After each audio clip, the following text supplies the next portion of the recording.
Hello. I should be live. I need to double check on my YouTube because I've not done this for 6 weeks, maybe even longer. I don't know. Let me have a check. Oh yeah, there we go. Thursday Talks live at Robinson. Cool. So I am live. I just need to wait for some people to pop in here. I think I'm on the right screen. I've not used StreamYard for a while. I've got to turn my light on. Oh, that's a bit there. Actually, I'll close the curtains as well.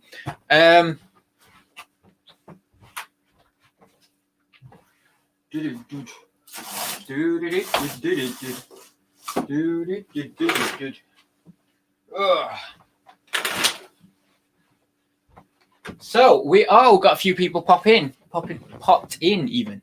Hey, you can see the new bookcase on the screen. That's cool. But you know what's not great? That little beam of light there. But we'll have to deal with it. We've got Chris in. We've got Antiques in. We've got Greg in. We've got Michelle in, and we've got Leslie in. Hi there, everyone. I'm just gonna put my things away. We've got Becca in. Hi there. Whoop. I got these for Christmas. These AirPods. They're very good, actually. The more, the louder than the normal earphones. I've got some normal earphones around somewhere. Oh, there. The louder than those, only slightly, but it is, it's noticeable. So that was pretty good. And I've got another pair of earphones down here as well. I mean, you've got them bloody everywhere. It's crazy. I mean, I've got another pair. Actually, yeah, I've got another pair in there. He's got loads of earphones around. So yeah, I'll just tilt that down slightly. See if I can maybe make that beam of light go away a little bit, but I don't think it will. I think it's just going to be there. I've left my light, actually. You know, the light that I normally have in the back there behind the computer. I've left that at university, so yeah, it's not going to be the greatest setup. I bought my mic back and I bought the webcam back, but I only had a little suitcase coming back. Anyway, yeah, it's nice to see everyone. I haven't been around for a while. I've not got an excuse. I mean, I was doing work and stuff, but obviously I still had time to do Thursday Talks, but I just, for whatever reason, didn't do it each week. So we need to try and change that, but I don't know how to change it because every time Thursday comes around, I've forgotten, or sometimes I'm doing something else, whatever it may be. So, yeah, we need to try and get back into it and be able to I need to be able just to say, right, Thursday at this time, I'm doing it. And I've just got out of the routine doing it. We've got Tracy in. Hi there, Tracy. I actually didn't really expect people in. I didn't realize how many people would be here or anything like that. Yeah, I suppose there's a lot to update you on about, God, what's been going on in my life recently. It's just crazy. It's a bloody whirlwind of stuff. Also, I'll talk a little bit about reselling as well, because I hope to do, I mentioned back at university that I was going to do some reselling at Christmas, and that's not happened. I was working on my book, and then I was doing revision for exams. I've got exams on the 11th, so with the 7th today, so in 4 days I've got exams. I'm going back on the 23rd, so I've got exams, but I can do them online at home, which is kind of a bit weird because, well, most of the exams are essays. So obviously you can't really cheat on an exam like that. But there is 1 or 2 exams that are multi-choice questions.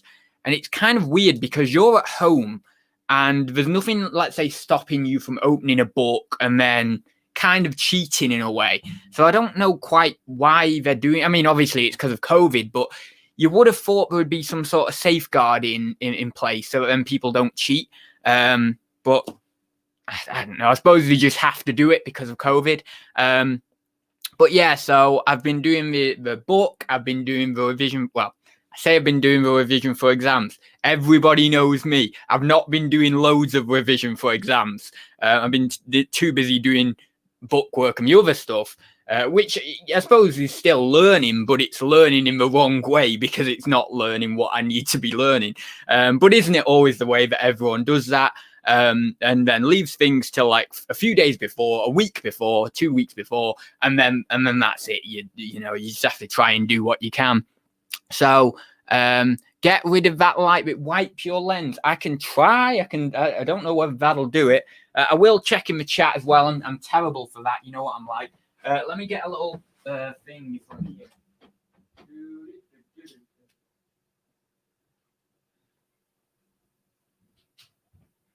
Yeah, I mean, it might do it, mightn't it, the white there? Oh, yeah, look at that.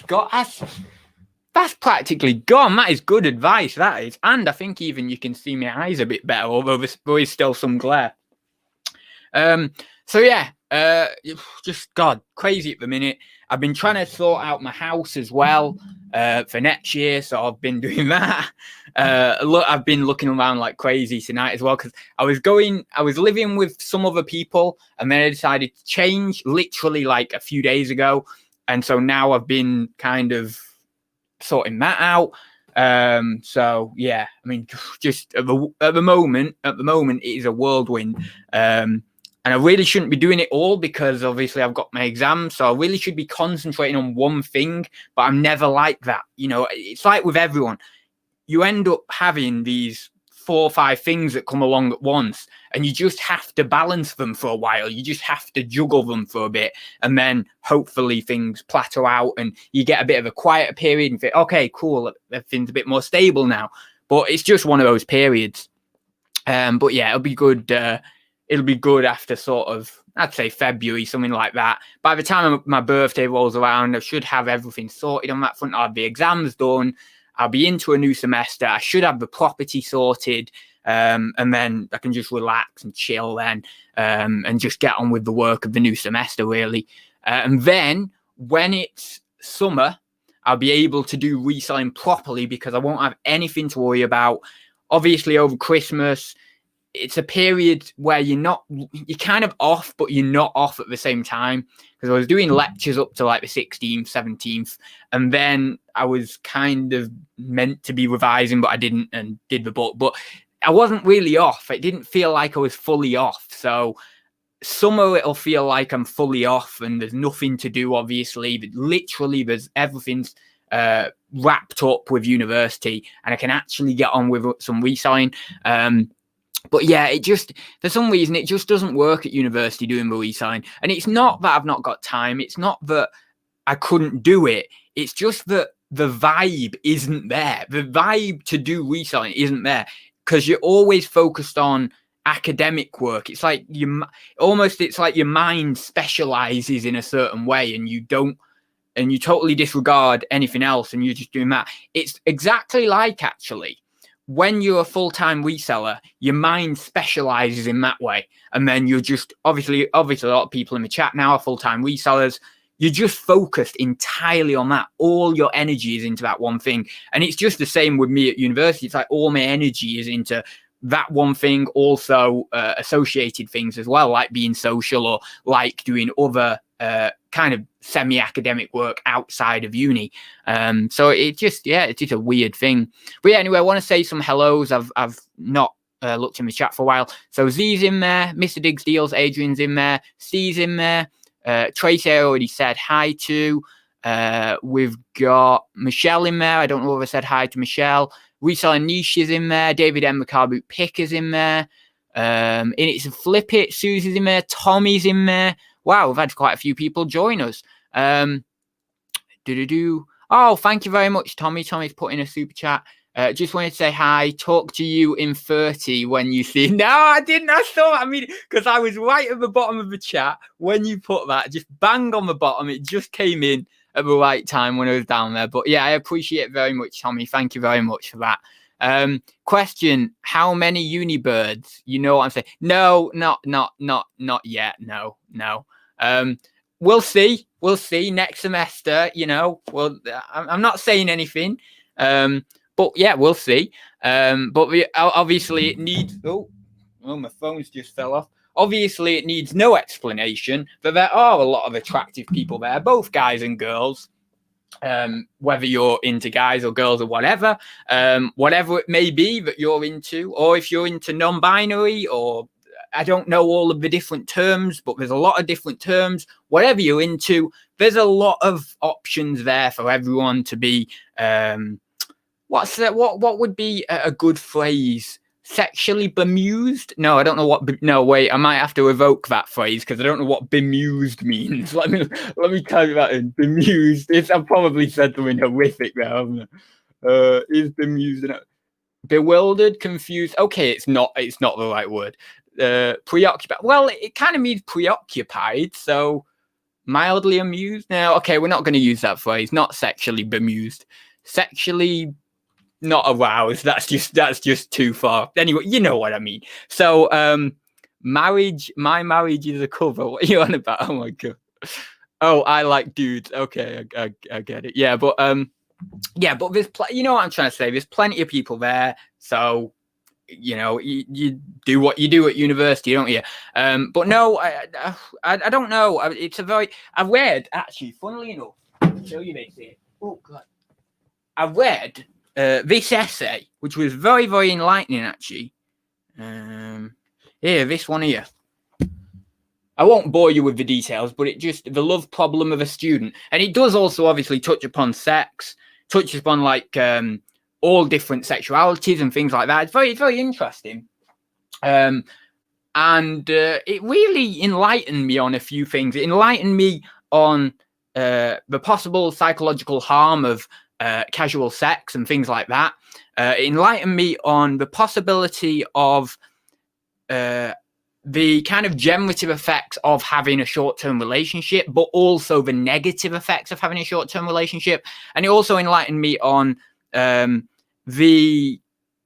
I suppose I've just covered it there, but kind of like the real fleetingness, I suppose, of university relationships, or how they can be, or student relationships and how they can be, and potentially trying to be able to understand this multidimensionally so that then you can make an informed decision on how you want to proceed with love at university, or student, or as a student, or whatever, because that could include college as well, really. But it was very, very interesting, because I'd thought about this on many different angles. I'd thought, you know, all these different angles, but the book or that essay made me think about those different angles in a different way to how I was actually thinking about them. So it was quite interesting. But I must be the only university student who actually reads an essay on the love problem of a student and actually takes that much consideration in it. You just don't need to take that level of consideration. But you see, I'm just a weird person. I'm just terribly weird in that way. Leslie says, have to go, my battery is low. Thanks for joining anyway, Leslie. It was nice to see you. I'm glad you could join us. Deb's in as well. Didn't say hi to Deb. Oh yeah, also, if you got any questions, whack them in, because I've not got anything to talk about. I've literally just come on because I knew I really needed to do Thursday talks at some point. Oh yeah, David's in as well. Trotter's into eBay Traders is in. Hi there, Jim. Jimmy, not Jamie. It's been a while, but it's cool. I've got it. Did the chair miss you? I suppose so. I really don't know. But yeah, I was very surprised to see that bookshelf there. That wasn't there when I left. My mum's put it in here. I don't know why. I don't even know where she's got it from. I don't know. Anyway, but it's a nice bookshelf. It's got all my books on it. Well, most of my books. Obviously, I've got a big shelf at university, and I've got some books in the pile down there. But yeah, it'll do. It's pretty decent. It's practically got them all on, and I just like it because I feel like there's some level of organization to the books, which there definitely wasn't any organization to the books because they were just stored under the bed. So yeah, I like it. And I like kind of walking up to it and then just looking at them and then thinking, oh, actually, that's one I'd like to read next and stuff. It's pretty cool. I just kind of wish for one, could read a little bit faster, and for two, but the problem with reading faster is then it doesn't go in as good.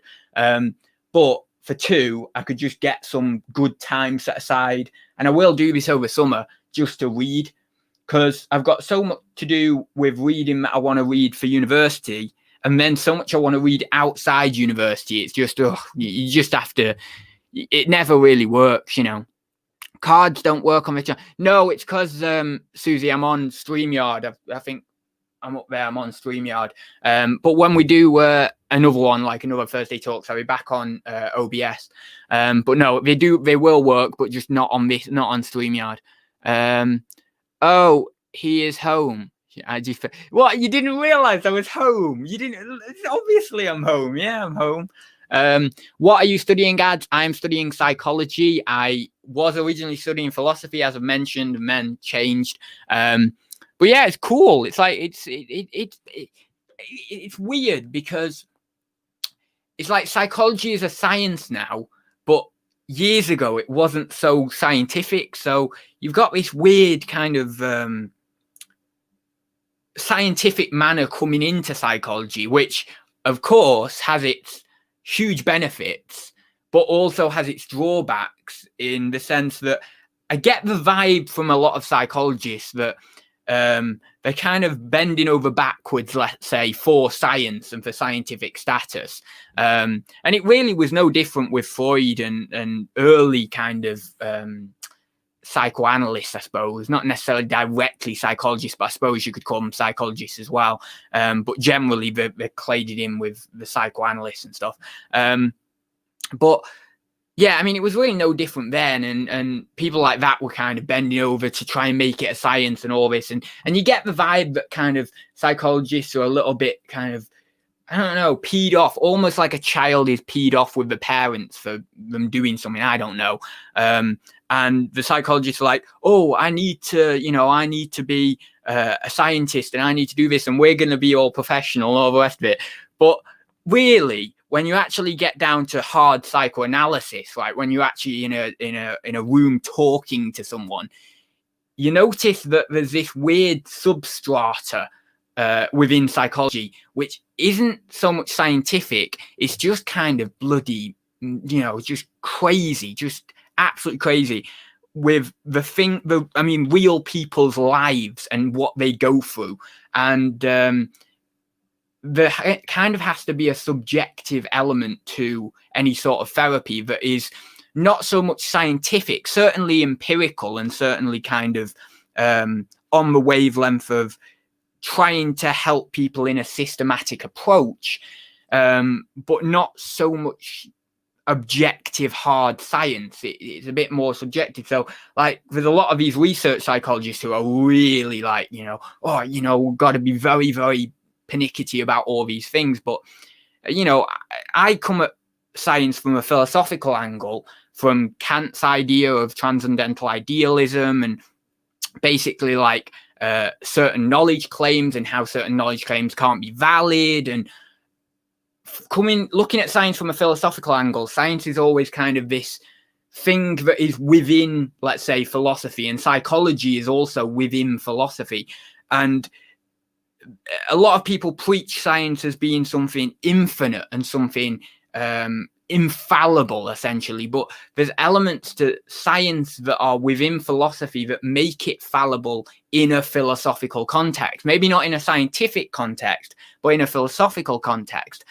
And so while science has incredible benefits and it is very, very generative and must be utilized going forward, there's this element of people's desire in psychology to have a perfectly objective, rational viewpoint on every single phenomena out there.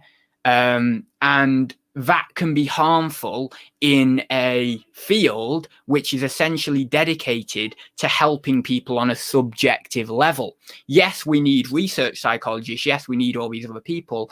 But certainly if you're going down the route of clinical psychology or counseling or mental health advice or help or whatever like that, you need to be living equally in the subjective as you are in the objective. And so it does worry me, it does concern me a little bit with how objective certain psychologists and certain lecturers are with us about psychology. And I think there should be a little bit more of a balance. But saying that, I'm only in the first semester. I've got next semester, I've got some lovely little modules to do with clinical psychology. So I think it's going to balance. I think it's going to be a bit more well-rounded like that. And I think we'll start to look into a bit more of the raw subjectivity of sort of, psychopathy or like mental health in terms of like anxiety, depression, psychosis, things like that. Even like schizotypalism and schizophrenia to a degree.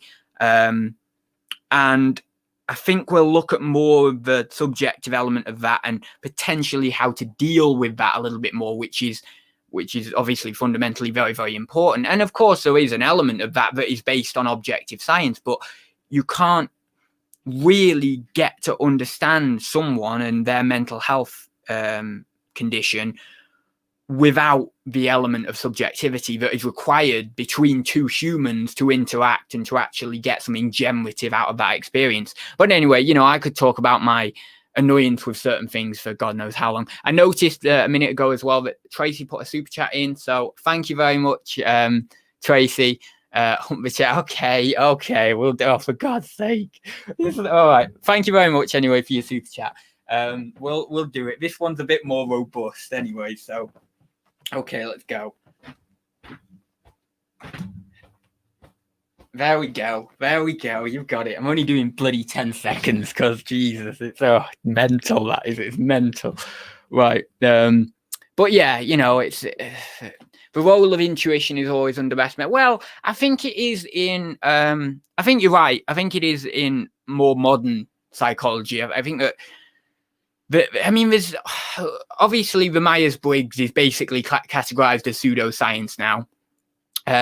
But that's not to say that intuition as a function doesn't exist. Of course, it's not instinctual. Intuition isn't instinctual because you need first prior sensory information to be able to make intuitive assumptions about situations. Obviously, let's say you might feel an intuition, a gut feeling about a situation because previously 10 years ago you had a similar situation, it played out in a certain way, and so next time you come across a similar situation as that, you have an intuition, a gut feeling that's kind of slightly unconscious of what it actually is, but you get this raw gut feeling and something's a little bit off because obviously you've had that prior sensory input.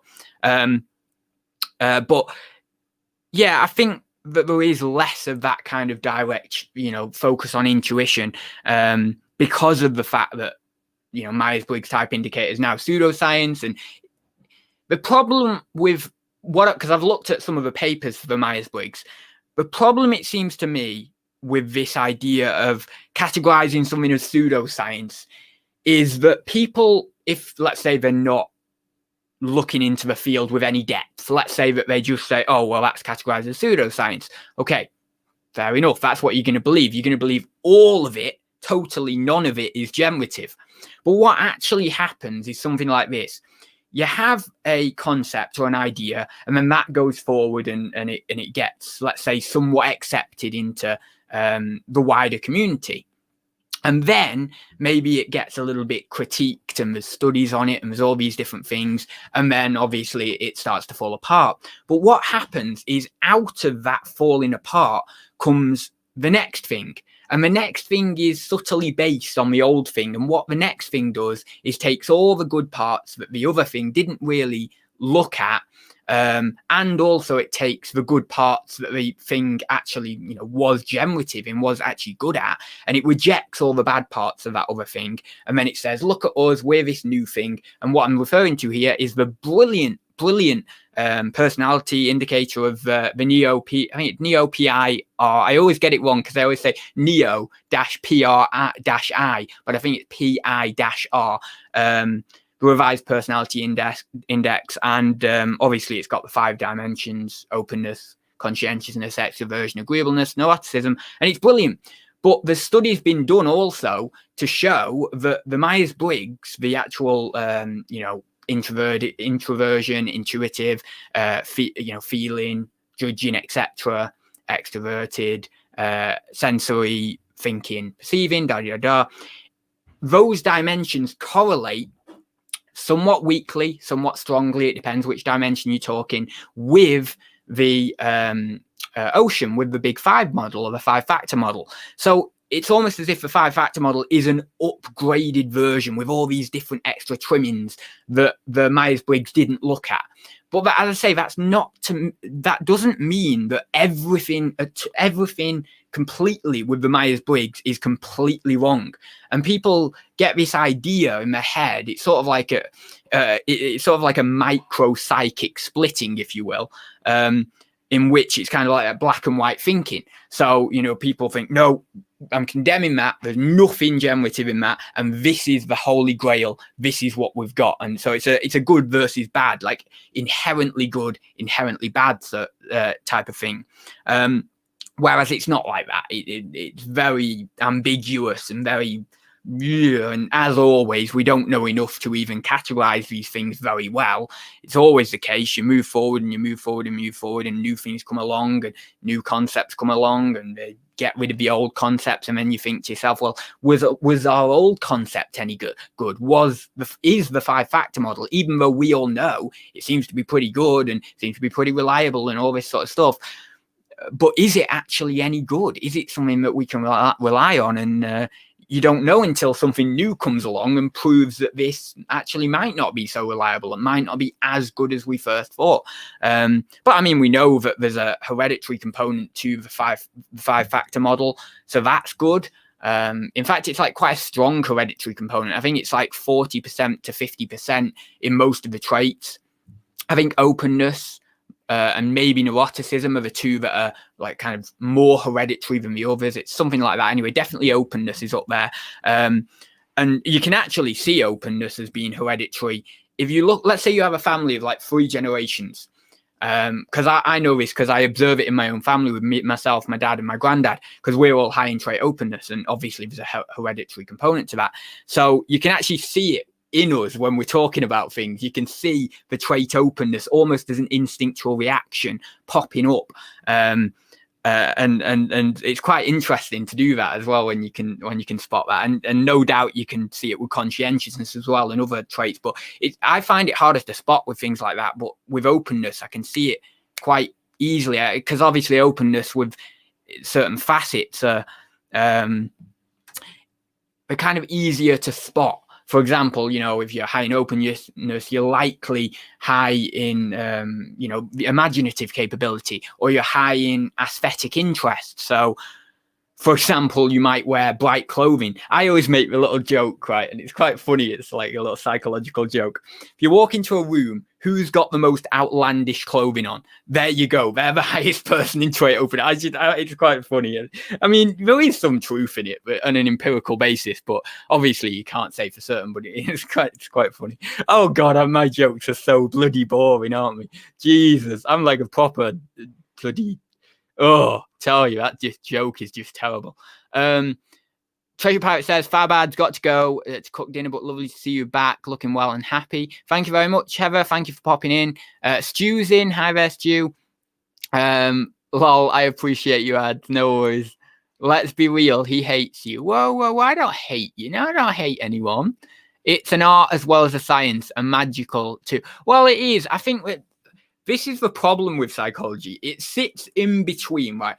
Obviously, people nowadays are more quick to categorize it as a soft science, so it's more, let's say we could put it more over there. But really, it kind of sits in the middle, because you can especially see this when you think of research psychologists and psychoanalysis, right? Or let's do one better, neuropsychologists and psychoanalysts, right? And then you've got psychology in the middle. You've got neuropsychologists over here, more scientific. You've got psychoanalysts over here, more kind of subjective. The psychoanalysts would maybe argue, some of them, although some of them probably wouldn't be that bothered, but they may argue, oh no, we're kind of a bit scientific, but really they're more subjective, and neuropsychologists are more scientific. But then you've got psychology in the middle, which is kind of this odd yin and yang blend between the two, in a sense. And we've got this kind of interplay between the science and the artistry. And I think that we do lose, as we've gone forward in the modern age, we've lost a little bit more of that artistic side of psychoanalysis. And And I talk about that as being something to be concerned about, but you don't really know. You can't know. You don't know what the future holds. You don't know whether that is a terribly bad thing. All I would say, all I could perceive, is that if we have fewer psychoanalysts practicing in a more artistic way, I wouldn't necessarily say it has to be a spiritual way, although there are spiritual forms of psychology out there that are perfectly fine and perfectly valid, but in terms of their empirical results, let's say. But if we don't have as many psychoanalysts out there practicing in, let's say, a more artistic way and definitely a more subjective way, then we lose a big part of psychology. And that would be catastrophic, especially at the moment or in the next like sort of 5 or 10 years, because, and even beyond that, really, if you want to be more intuitive about it and look out more into the future. But certainly in the next like 5 or 10 years, because so many people have mental health difficulties and so many people are gaining mental health difficulties from COVID. And so because of that, if we were to lose those psychoanalysts, it would be a blow. And thankfully, the way that nature plays out, for some weird reason, I don't even know how this is, it's probably partly an innate thing and it's probably part a socialized thing, but it seems to be that even when we do have a shortage of one particular profession, something flips, something happens, and somehow it seems to be all right. I don't know how this happens, but you get to a point and then it ends up flipping and it seems to be okay again. So it's almost as if nature is a balancing function. And it's obviously many people have talked about that. It's nothing new. We know there's a lot of balance in nature, but it does seem to be like that. So you've just got to trust that obviously these people will come to the forefront and there will still be an interest for certain sides of psychology. And obviously, even if, let's say, at one point the scientific side of psychology is lacking or the neuropsychologists are lacking, then we want to obviously make sure that there are more of those as well, because it's all about this balance. Obviously, we don't want anything to be too one-sided. We don't want anything to be too overextended in one domain and then less in another. We want to make sure that there's some sort of balance there.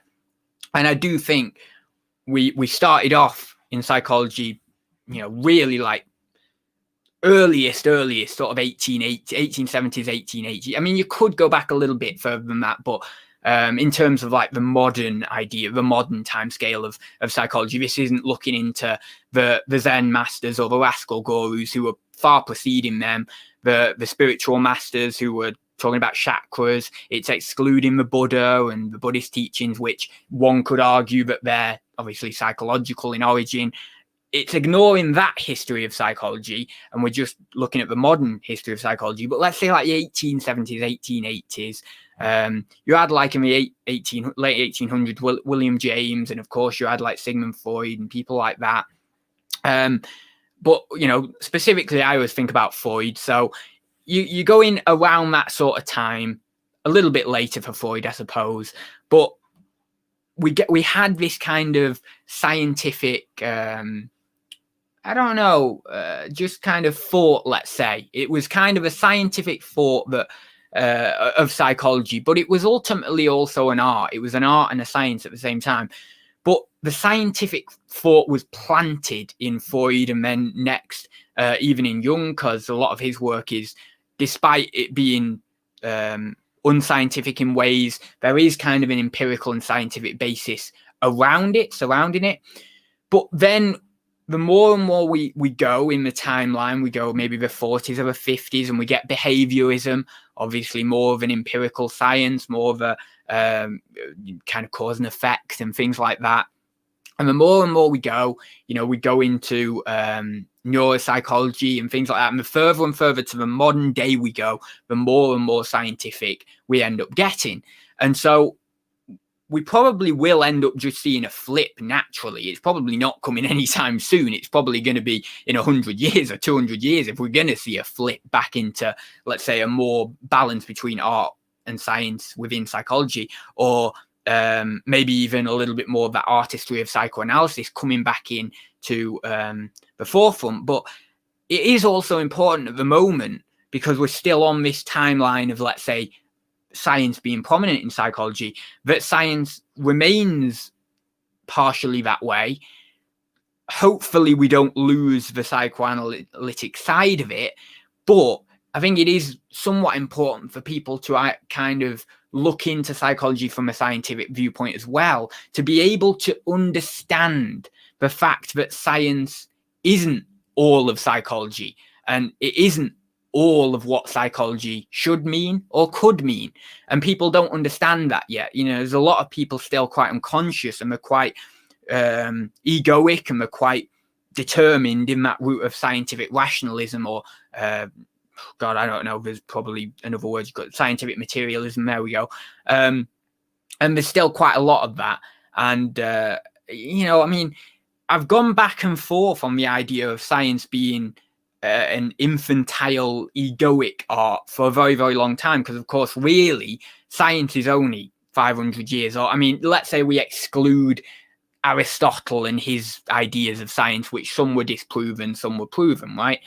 But let's say we exclude the ancient Greeks and things like that, and maybe a little bit of, obviously we're excluding alchemy, even though that was maybe 3rd, 4th century BC, and then beyond a little bit.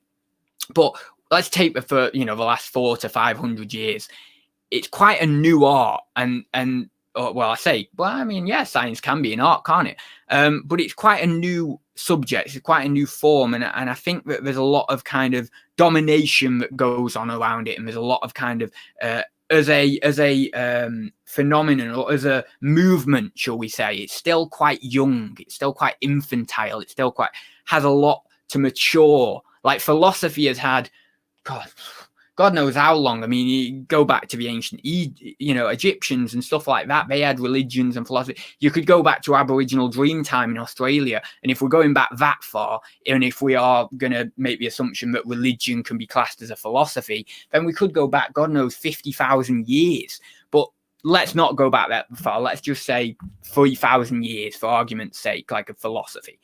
Well, let's say 3,000 years. Philosophy's had 3,000 years to just think, to mellow into life. I imagine that these subjects are people, right? But that these subjects are almost like gods with extended lifespans that are transcendent to the people that actually go along over the centuries to actually continue them on. So it's kind of like each little person is obviously, as many people talk about, like a little beacon of light, or a little carrier of the torch for that particular subject or ideology. And then you pan that out, and then you realize that this big thing is made up of all these little things. And so it's had a long, long time to just be like, we've worked a lot of these things out. Look, the Greeks worked a lot of the philosophical problems out. Look, the spiritual guys over in India worked a lot of the problems out. Look, the Taoists, 2,500 years, worked a lot of the philosophical problems out. If you read philosophy, you'll know there's no need to prove anything in philosophy. It's all been proven. All possible manner of things have been proven. All ideas that we have now, someone had 2,000 years ago. It really, I mean, the cyclical universe idea that Roger Penrose had, God knows how many years ago, maybe 20 years ago, something like that, maybe a bit longer, maybe even a little bit shorter. His idea comes from something in the Greek, I mean, it's called echopyrosis or something like that. And it's a Greek conception, a Greek philosophical conception, that the universe will end in fire and that it'll be somewhat cyclical in that nature. And so that's like 2,000 years ago. We knew that. Yes, okay, you're going to glorify it a bit and hype it up a bit with science and realize that it's actually an empirical observation, or it could be. Yeah, okay, you can do that. But we had the idea and we knew about it 2,000 years ago. Whereas science hasn't had that particularly. You could say, well, you could go back a little bit further to the physicians and things like that, the earlier physicians, 11th, 12th century, and Paracelsus as well, like, God knows, 14th century. But fundamentally, it's kind of like, it's still quite young. And so it hasn't had that kind of, we've done this, we've tried that kind of fervor and that kind of attitude, and it got us somewhere, and now we're just going to mellow and we're just going to chill. So as a person, I always think of science as like, 13, 14, whereas like philosophy is like a 58-year-old guy or a 60-year-old guy. But then on another, let's bring it back and let's do the reverse angle to that, because there's a part of me that thinks totally opposite to that. And I think that actually science is a very, very Zen art, and it's a very, very I don't know, I suppose a field, a subject that is actually very, very mature for its age of only being 400 or 500 years old, right? And it's actually that it's incredibly unegoic, let's say, or incredibly Zen, or incredibly in line with the Tao, let's say. And I think, there's a big element of me that thinks that, and thinks that science actually is almost incredibly mature for its age. And you see this primarily in the conscientiousness and the detail in which research reports are conducted, the detail in which like clinical trials are conducted, the detail in which all these different things are conducted, research experiments, all this sort of stuff. There is usually not certain details left under the carpet. There's usually everything accounted for, made sure that things are cool. And if in a research experiment something can't be accounted for, there was a limitation to something, as there always is, they address that next time, or some other researcher picks it up and they address it. And so in that regard, it's not infantile, it's not young, it's not something that's trying to pursue, but actually it's very, very advanced and very, very rational. And not only that, but it uses the rationality in a very, very intelligent way. So you've got both sides to it, really. You could look at this in two very diametrically opposed ways, but I don't even know. It's hard to determine which it is, and maybe it's a blend of both. Maybe it's a little bit of a blend of both. But I really do think, like, in 2,000 years, if we really, go down the scientific route, and if we don't blow ourselves up, or if we don't bloody end up being in some sort of dystopian future of some regard, right? That's just absolutely terrible and resembles something like the Hunger Games or WALL-E, on the big ship on WALL-E, where they're all obviously fat on the bloody chairs, going round and then just eating and all the rest of it. You can't even have sex, and we can't do anything because they're just on these chairs and you can't bloody move. They're just looking at screens all day. But if we don't get to that, because obviously it's an obvious route that science could get to, and yes, okay, there is the argument as well, from a more spiritual, psychological viewpoint, that the movies and the TV shows we're creating now are a law of attraction type thing on a collective level, on a world level, that they're the things that we are drawing into reality. So actually, when people are writing the screenplays for these movies and are setting them up, they're writing them and think ideas are flowing from their unconscious, and it's quite spontaneous, and it's not really coming from them, but it's coming from let's say a place of transcendent collective unconsciousness, right?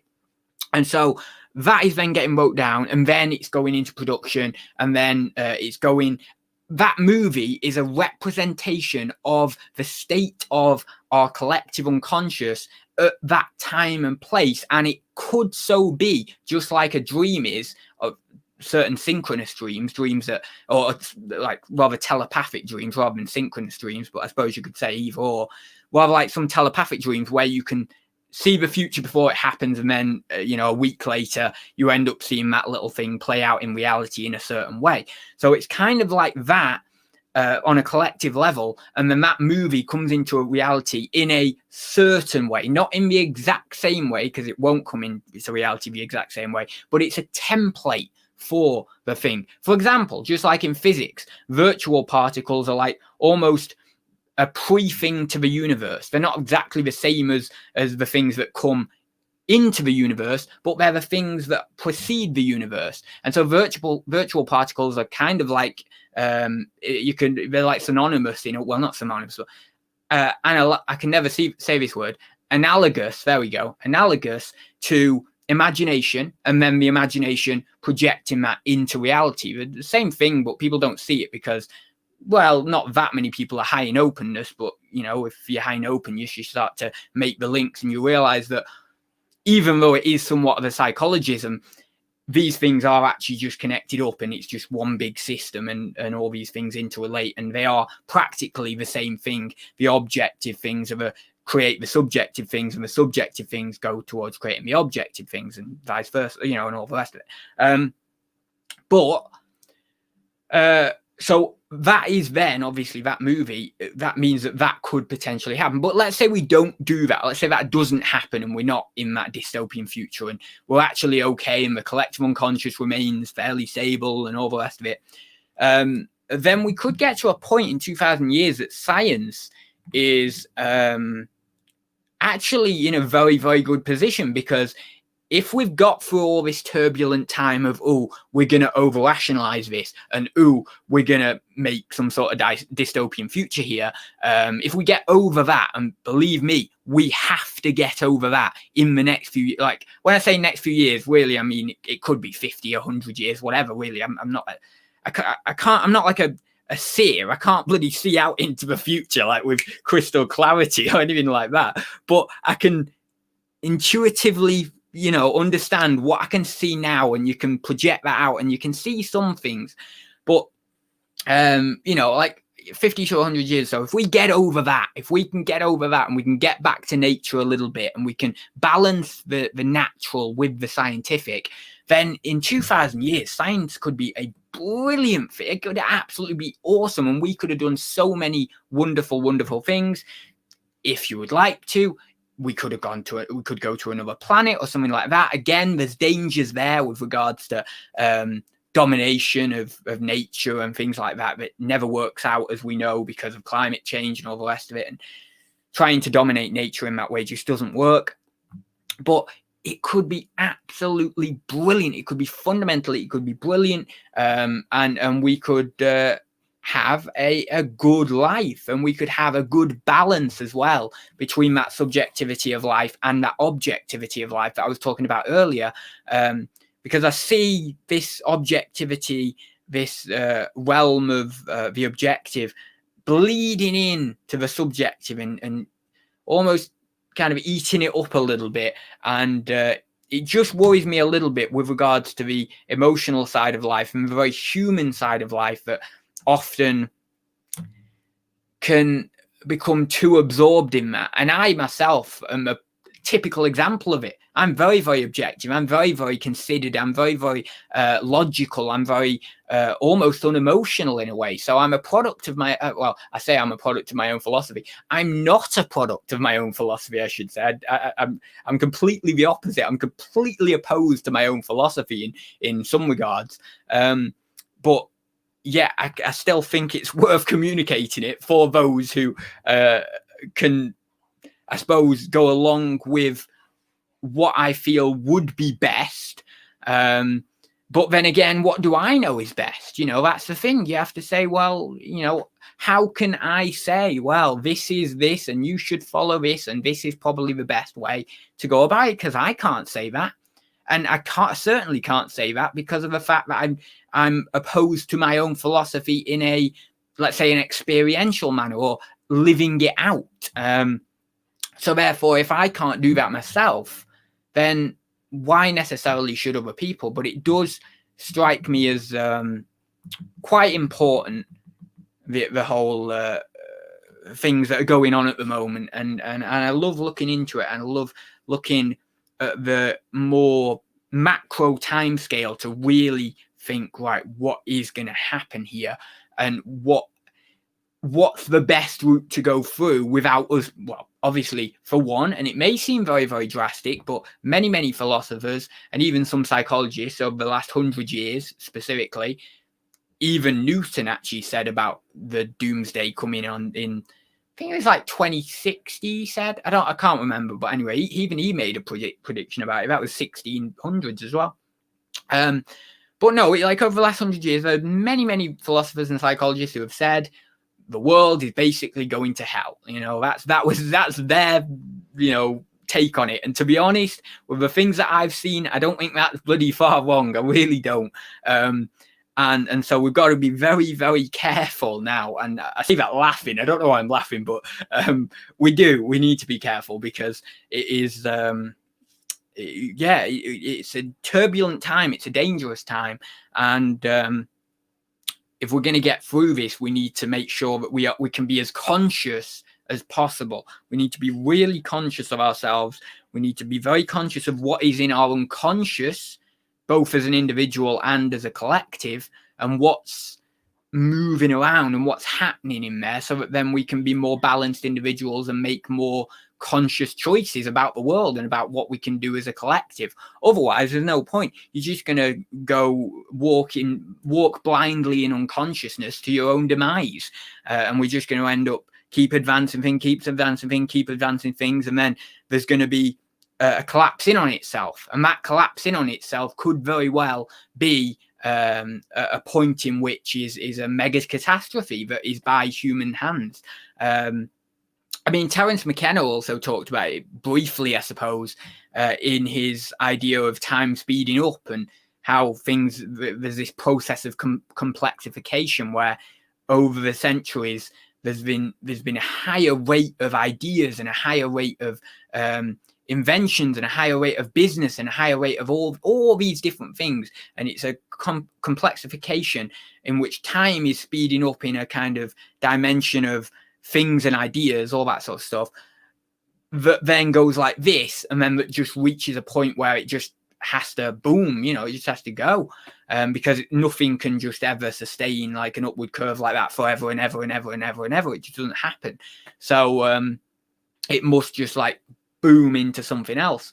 And yeah, okay, there is links with that theory to twister theory as well in Cosmology, which is another theory by Roger Penrose, where like the universe kind of basically almost goes into another universe, like it dies, and then goes into another one. There's a great picture actually where it shows the universe is like this, and then it expands and expands and expands, and then the new universe comes out of it here, and then it expands and expands and expands, and it goes on infinitely like that.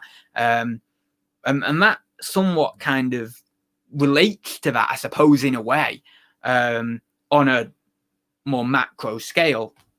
But it's yeah, we've got to be careful. Anyway, right, I've not looked at the chat forever. It's crazy. Enough is enough. Oh, I forgot. Thank you very much for the super chat, Shazad. That was at 7:09. That was another 9 minutes of run. I already did the thingy chair thing. Let me do it once more. Bloody hell. Terrible this is. I'm not putting much further into it because, it's bloody terrible. I've already done it once. All right, man. I've already done it. But no, so yeah, that's that. That's just some of my thoughts recently. I don't get a chance to talk about them because I'm not on bloody YouTube, or I don't really talk to them about people. I don't really I talk about my ideas with people. There we go. I can't even bloody speak, can I? No, he's not really selling. Yeah, you probably tell that I'm not really selling. Jesus, God, bloody too busy doing all that research, aren't I? Does he talk about reselling anymore? I kind of don't, if I'm being very, very honest. I do a little bit, but not really that much. I am going to start reselling again in summer. Basically, the only chat about reselling I do is saying that I'm going to do reselling at some point. And then that's basically it. So I will be starting in summer, though. I will put some items on. I've got items in the shed that need going on, so I do need to do that. But if you would like reselling content, then I can recommend Tommy Bernard or Zayama. There we go. Yeah, that's exactly it. Let me check up the chat because timestamp. Is he even looking at the chat? Timestamp 7:04. No, I wasn't looking at the chat. His dad walked in wearing a banana hammock, and Adz jumped in the chair slightly, but no strippers yet. We should wait patiently. I didn't. No one walked in with a banana. Oh, Jennifer's in. Hi there, Jennifer. How many people have we got watching? How can I even check that? Let me just check how many we got watching. Probably like 20 or something. 15. Oh, 19. That's good. That's pretty good. This is very interesting, but I'm only here for the strippers. There will be strippers, won't there? I don't know. Maybe. No. Why am I saying maybe? What the hell? I was unconscious. I didn't realize what I was saying. No, but there won't be strippers. There won't be strippers. Adz likes it deep. God, oh God, I tell you, I don't know what my brain is. You know how hard it is with a brain like mine. You get information and then you have ideas. It's weird. It's the weirdest thing. You just like get information and then you're like, oh yeah, this links to this and this links to that and that links to that. And then I've talked about it before, but it's like I'm a link factory. I could have said it's like I'm a links factory, but no, that wouldn't. No. That's a terrible joke, isn't it? Anyway, no, but it is. It's like I'm a link factory, and I just, oh right, yeah, there's this idea in physics, and then there's this idea in archaeology, and then there's this idea in psychology. Oh, I bet I can link them up, and then you just find the links, and it's like, whoa, that's so cool. And then you put them in a book, and then people are like, how the hell did you even link that thing together? What even is that? But yeah, I understand it, and it's weird that it can even link. But so that's what I like to think of myself as a philosophical link generator. Let's say that, because it is quite funny. What did you say? Oh, Soz, I don't know whether I've seen you in the chat. Deep, bro. I know, deep. It's crazy. Yeah, it is deep. It's crazy deep. Oh, Peter Ways in. Hi there, Peter. So yeah, if you've got any questions, whack them in the chat. I will be going soon. How long have we been on? No, we've been like on an hour, right? What's the time? Oh my God, we've been on 56 minutes. Jesus, that's like an hour. It's like an hour. Been on an hour. It's crazy. We've been on a whole hour. That's gone. That's gone quick. Oh yeah. Also, I didn't say. Ryan's just put it in the chat. Thank you, everyone who said Happy New Year. I know there were a few people at the start. I was rambling. I was just rambling, and I just totally went off on one. So yeah, thank you to anyone who did put Happy New Year. Happy New Year to all of you guys as well. Hope you had a good one. Obviously, it was a bit, this year it wasn't great so I'll tell you a story. Actually, I was actually isolating over Christmas. So I don't know whether I had COVID or not. I basically met someone for a walk before Christmas, and they had a positive test a day later. So I had to, I basically had to isolate over Christmas, and Christmas, the rules around it weren't great anyway, so I wouldn't have had the best Christmas. But then having to isolate, that was really a bummer, because the fact is, right, it's been March that it came out. It's not a new product, but anyway, it's been March since really it was around in the UK in a more severe way. Maybe February really, but February, March, and I've had all that time, all year, to get it or to potentially get it. And what do? Bloody meet someone who's had a positive test, like just a few days before Christmas, and then have to isolate for bloody 10 days or whatever it was, 9 or 10 days, I think it was. So it wasn't great. I kind of, in one regard, feel I've had it, but then in another regard, feel I've not had it. I don't know. It feels like, it just felt like there was something. I don't know why. It just felt like there was something, but there wasn't any coughing or anything like that. But I just felt, maybe it was just literally me thinking. It's probably one of those instances where my brain is just working overload over time, and I'm just thinking I've got it and I've not, so it's probably that. But God knows, I don't know. But I've not had a test or anything, so I wouldn't know whether I've had it. The thing is, I've got a test when I get back to uni, and apparently it can show up like a few months after you've even had it, even with a swab test. So, if it shows up on that, then I'll know I've had it. The problem is with that, if it does show up, even though I've not got it at the time, it's just that obviously the residue's still there. Let's say the dead cells or whatever, I don't know, are still there. Then, that would be annoying because I've not actually got it. I can't give it to anyone, but then I've got to isolate again. I'll have to isolate for 7 days or 10 days in my flat. So I was like, oh God, don't want to do that. But we'll just see. We'll have to see what happens. it just is what it is. It just was what it was. Didn't do anything for New Year. Didn't do anything for Christmas except here. We just had meals here, obviously, and did some present opening. FaceTimed a few people, obviously, but it just wasn't great. It just wasn't great, and it's not been great for anyone. I mean, I'm not moaning about it because I know it's been way worse for other people. And other people have been in hospital with it. Other people have been like literally, they've probably been alone on Christmas Day because they can't go out to anyone else's house or anything like that. They've been completely locked down. So yeah, it's not the best, but it wasn't the worst by any degree. At least I had my family here, and at least I was able to FaceTime my friends and my grandparents and stuff. So just is what it is at the end of the day, and next year will be better. So it can't be as bad as this year anyway, I don't think. Sorry, as last year even. I'm still in that time zone, where you keep saying it can't be as bad as this year. It can't be, or well, whatever you say, you're referencing 2020 all the time, but actually it's 2021. I always get that for about 4 weeks after into the new year. I've done it in on the 28th, 27th, 28th of January before, I've said something like, oh, it's 2020 or it's 2019 or so whatever the year is. Well, it's actually whatever the year isn't. It's whatever the year was last year. So I always do that. It's ridiculous. And the other thing is, it's one of those things, I've said this before, but it's when do you actually stop saying Happy New Year to people as well? When is it? Like, is it the 7th? Because that's a week after. I always think a week after is about right. You can't say Happy New Year on like the 17th of January. That's too late. Because you've seen everyone in your immediate family. You've seen everyone, maybe even outside your immediate family. Well, these days you haven't because of COVID, but normally you have.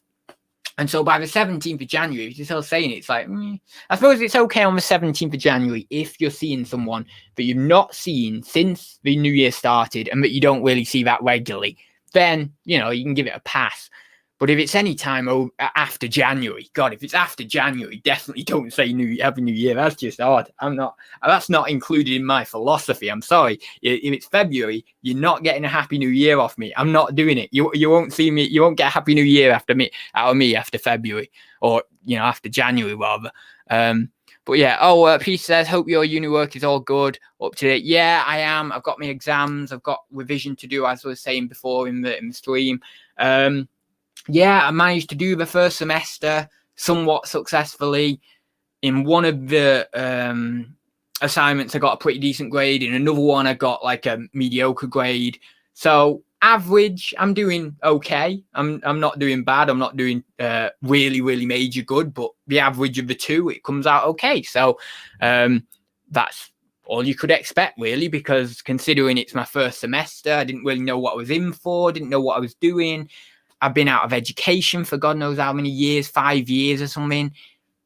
I was thrown into it at the deep end. Obviously, a lot of people had gone to college and then gone straight on to uni, that traditional route, whereas I had a 5-year break. So obviously, I was kind of thrown into it, not really in that kind of academia headspace. But no, it went all right. And I'm somewhat confident for the exams. I'd say I'm quietly confident. I wouldn't say there's a couple of subjects that I'm not so confident on, a couple that I am pretty confident on. So I'm kind of quietly confident, especially when I've done a bit more revision on those other two subjects. So, it's not too bad, but we just got to see how it goes, really. And to be honest, if I don't do that well in these exams, it's not the end of the world. It's the first year. It doesn't count towards my end goal, not end goal, end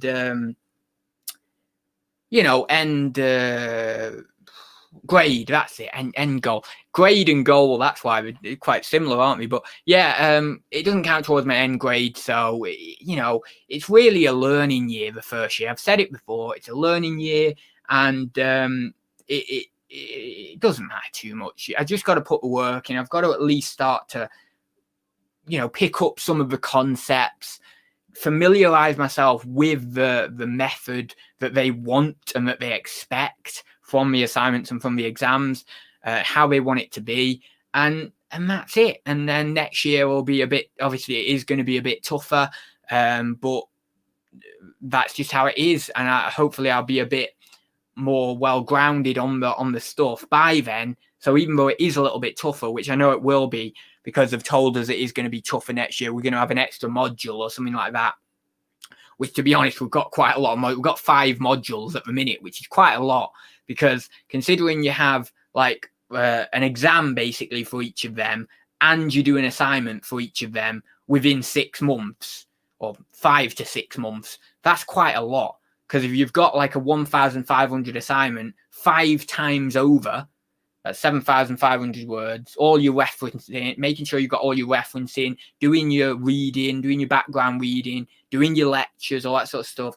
And then you've got the exams on top of that to revise for and make sure you're sorted. It is quite a lot. So to do another module on top of that, that's 6 next year. That's going to be a lot. Because don't forget, you've got like, well, if I had 6 modules, because now I have about 13 hours of lectures per week, and really it's a bit more than that, because the problem is the lecture, well, it's not a problem, it's actually really good.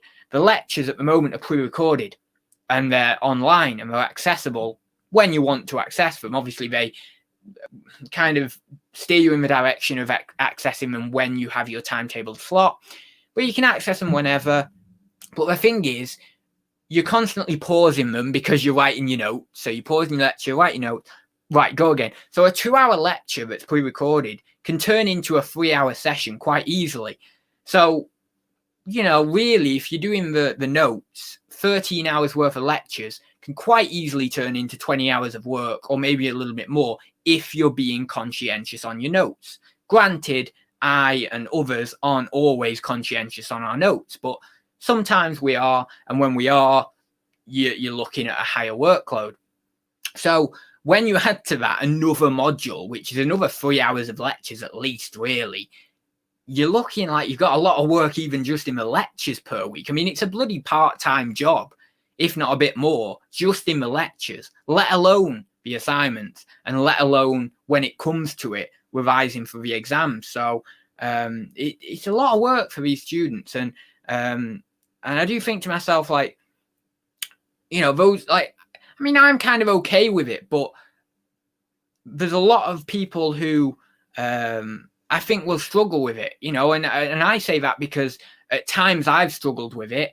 And I feel like, you know, I've always considered myself quite a competent person. I'm not the brightest person in the world, but I'm comfortable with my ability. I can pick up concepts quite quickly. I'm not necessarily the quickest reader, but I can certainly read, and I can certainly get to know things and familiarize myself with things. So I think to myself, well, for certain people, it might be quite hard, and it might be quite a hard thing to, you know, really actually do that work. And then for other people, it's going to be a lot easier than me, because they, for whatever reason, maybe they're more intelligent, or maybe they're just better with their structure, or maybe they have done psychology previously, whereas I obviously haven't done psychology previously, at least in an academic setting.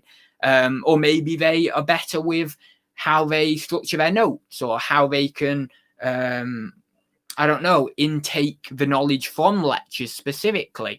Maybe they're better at their revision strategy because of obviously having college or whatever beforehand. So, you know, I mean, it is very, very different for different people. But I do think it's kind of somewhat a little bit too much, especially with regards to, like, if we were doing 6 modules, because then I do feel for people, and I think that it would be just quite stressful. Because what I've also seen as well, because obviously I'm in a big Facebook group for the psychology students. I don't really chat in there, but I'm on there because I don't really go on Facebook much.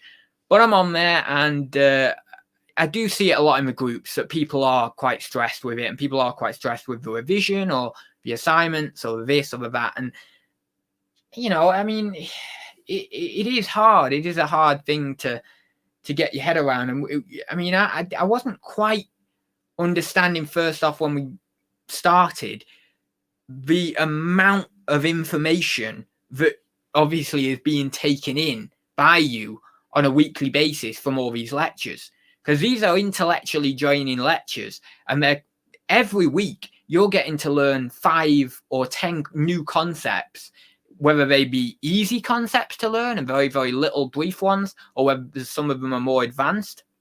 But like between 5 and 10 new concepts in every single lecture from every single module. So you can see how that could build up in 1 week. You've got to learn all these different concepts. And then the next week, you've got a whole new load to learn. So over 10 weeks and over 5 modules, you could have bloody, whether they're little or they're small, you could have between 250 and bloody 500 concepts to learn. As I say, whether they're just little things like I forgot it. You see, this is a prime example. Inter-observer agreement or whatever. Inter-observer agreement, I think it is, where two people basically in a behaviorism kind of ideology observe a particular behavior and then agree on what they observed in that behavior, so then it makes it more valid, right? So that's just a little one. That's just a little side concept that they put in 30 seconds in one of these lectures, and you have to remember it, because if you don't remember it, you're not going to do that well in the exam. If it comes up, you're going to fail a question, and one question failed might lead to another question failed, and might lead to another question failed, because maybe you've not learned some of the other concepts, and maybe also that affects your mentality. I mean, obviously it does. If you get a question wrong, or well, you won't know straight away, but you might do. You might think, I'm not certain on that, and that uncertainty will breed more uncertainty in the exam, and so then you're just going around that negative feedback loop, really. So if you're on it, you're okay, because then that breeds more of a positive feedback loop, and you're like, oh yeah. I mean, it's a very, very small micro kind of feedback loop, but then it gets you into it and da. So yeah, you got all these little things to learn, and I mean, it's very, very obvious. Like, just even in like a book like this, the research methods one, you can just open this to sort of any page, and you can see in here in the bold that you can see there's like 4 or 5, or no, maybe even 5 or 6 things in bold there. Everything in bold that you can see, like an alternative hypothesis, a one-tailed hypothesis, a two-tailed hypothesis, null hypothesis, all these things, statistically significant. All these things are little concepts. Some of them, obviously in the book, are slightly more complex ones, but those are more little ones that you have to know and have to be ingrained in. It has to go in. And bear in mind, you might only have null hypothesis that's being talked about quite a lot in the lectures, so you pick it up. But there's some things that aren't talked about that, as much. And so it might only be in one lecture. And then you're like, oh God, I forgot all about that, because we only talked about it once. So you can quite easily see how it just adds up. And, you've got to just do it. You've got to learn this stuff. That's how it is. So yeah, anyway, so that's my little moan, I suppose, on that. Daughter is doing biology, has been asked to write a code for a program like Google Lens to identify moths. Wow. Like noting they have ever learned nothing they have ever learned before. Wow. Oh my God. That's a lot. That's a lot. Bloody hell. Yeah. Well, I don't know. Oh yeah, she's in a 3rd year. Oh yeah, it does get hard. Like 3rd year is like the hardest for most subjects. If you're doing like a medical degree or something like that, I think it's like 4th year that's the hardest, which is weird. But most subjects, like 3rd year, I mean, the 3rd year for us is 66% of our grade. So 1st year doesn't count for anything, as I said. 33% for your 2nd year, 66. Well, it'll be 33.3% reoccurring or whatever. God knows how we work that out. They've got to be 34%, surely. It might be. They told us 33%, but it must be 34% to make the numbers a little bit easier for them. So 34% 2nd year, let's say 66 in the 3rd year. So obviously, if you've got 66% of your grade in the 3rd year, it's going to be a tougher year. And of course, with psychology, you do a research. I was going to say a research. Oh, no, research project. There we go. I was going to say proposal, but it's not. I mean, obviously, you will do a proposal for your research, but no, a research project. So, yeah, so you're gonna have quite a lot of meat in that. There's going to be quite a lot to cover in that. You're going to have to do a big research report for it. You're going to have to write it up, make sure it's all APA formatted. It's probably going to be quite a long thing as well. I wouldn't necessarily say it would just be a very short research report, because you're going to be obviously doing that for most of the year. And so, with that being one of the only things, I think it is maybe the only thing that you do in the third year. I'm not 100% sure on that. There might be other little things you do as well. But if that's the main thing you're doing, they're going to want a lot of detail in that. And also they're going to want it made sure that it can be done in a very, very scientific manner as well, and make sure and also in a very, very academic manner. So you're going to have to make sure that is a prime thing, really. I mean, I have got some ideas for research anyway, but I don't know whether they'd quite allow me to do it. But there is some ideas that I've got with regards to Jungian concepts of the archetypes, where I think that I might, even though a lot of people have said you can't really scientifically prove the archetypes, got maybe an idea that might be able to prove part of them. And that's better than nothing, really. But I'd probably rather do that as a research project at some time like after uni, rather than as part of my uni degree, because I really want to be very conscientious on that if I do it. And I want to make sure that we're getting that really right. And if I've got if I'm doing it part of my uni degree, I don't know. I feel like I won't give the same attention to detail, because my ideas will be tainted by the grade. And of course, your ideas are always tainted by something, or your actions are always tainted by something. There's always little things, reinforcers, or whatever it may be, that taint your action. But if I did it after the degree, I think I'd be tainted less, because I'd be more thinking about the grade, and I'd be more thinking, and in a way, I suppose that's good, because it'll stir me to do better. But there's something about grades as a motivator that doesn't stir me to do better. It just stirs me to be faster, and it stirs me to be just kind of, mainly faster, to be honest, mainly faster. So I want it to be very conscious, and I want it to be done over a long time period that university, I suppose, wouldn't give me. The 1 year at university might not give me enough. I might want to do, I might really want to go heavy into this. I might want to do multiple studies on this, making sure we're homing it down. We're doing studies that address the limitations of the previous, and really see if we can actually home down in a scientifically valid manner the concept of the archetypes as a neuropsychological phenomena, opposed to a subjective one. So, well, not opposed to, but as a neuropsychological phenomena that we know and understand is going to create the subjective phenomena of the archetypes. So what you're trying to do is you're trying to locate in the brain an event-related potential in a certain part of the brain of an instinctual response, and then you pair that with the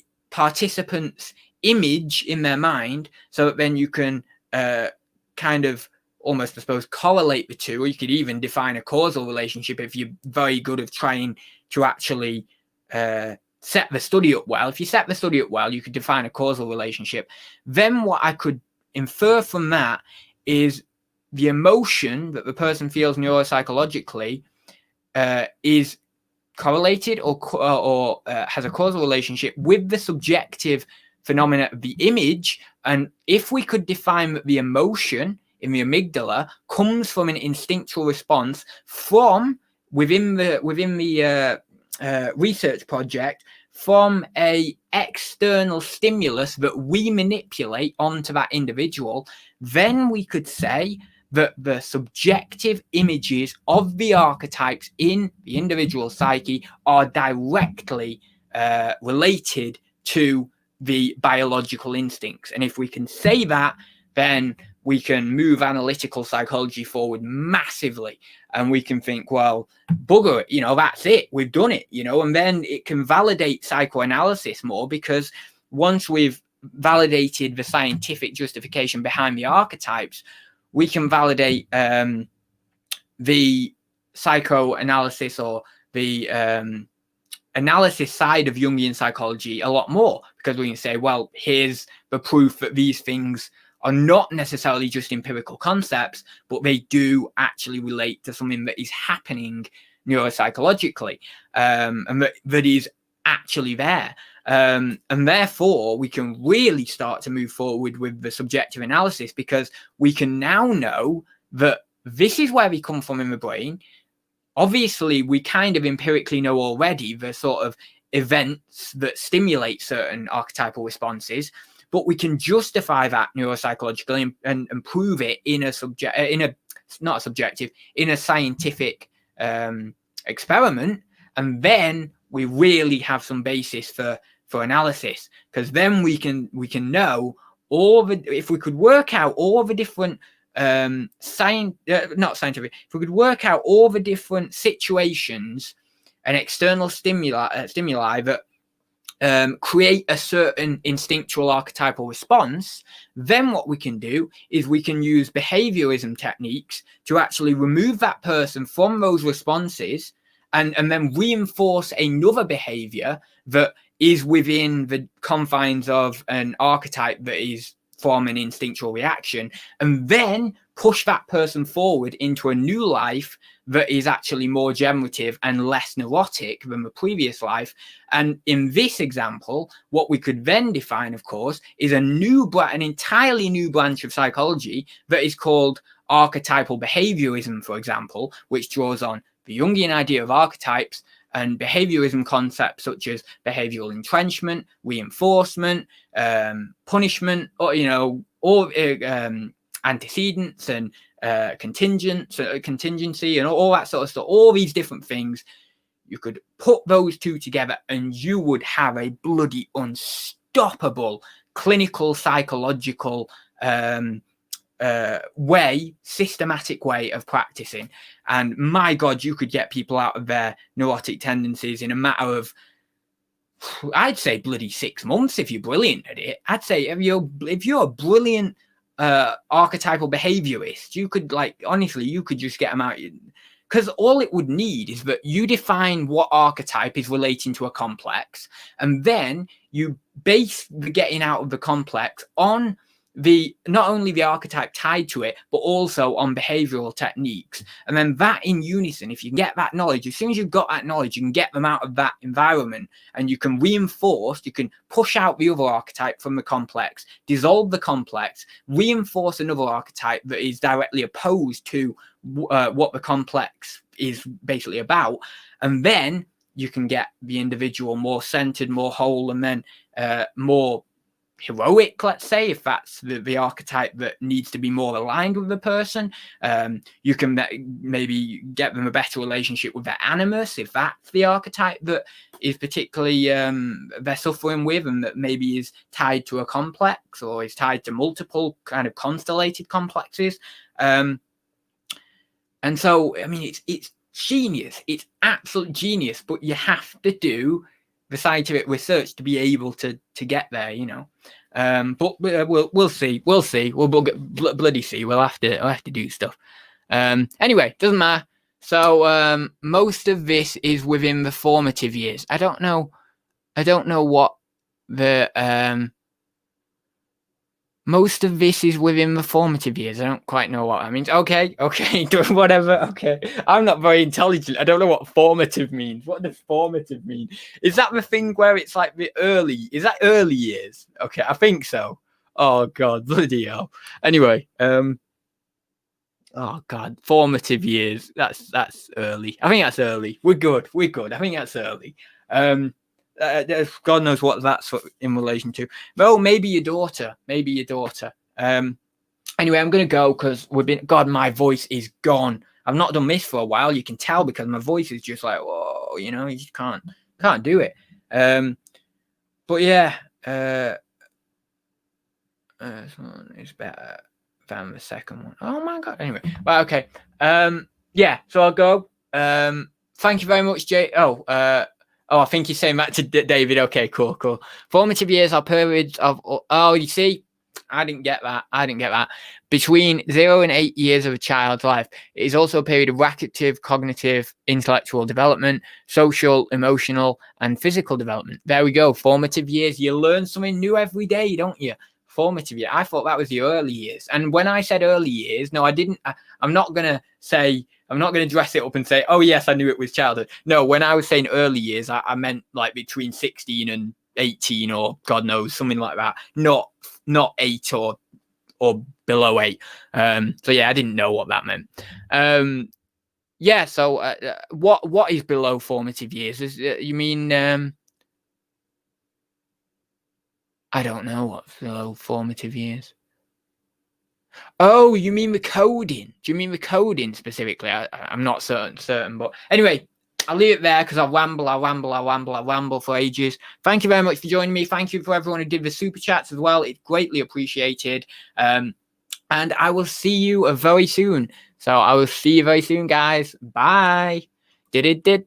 Diddly diddly diddly diddly do do do do diddly do do do do diddly do do do do diddly do.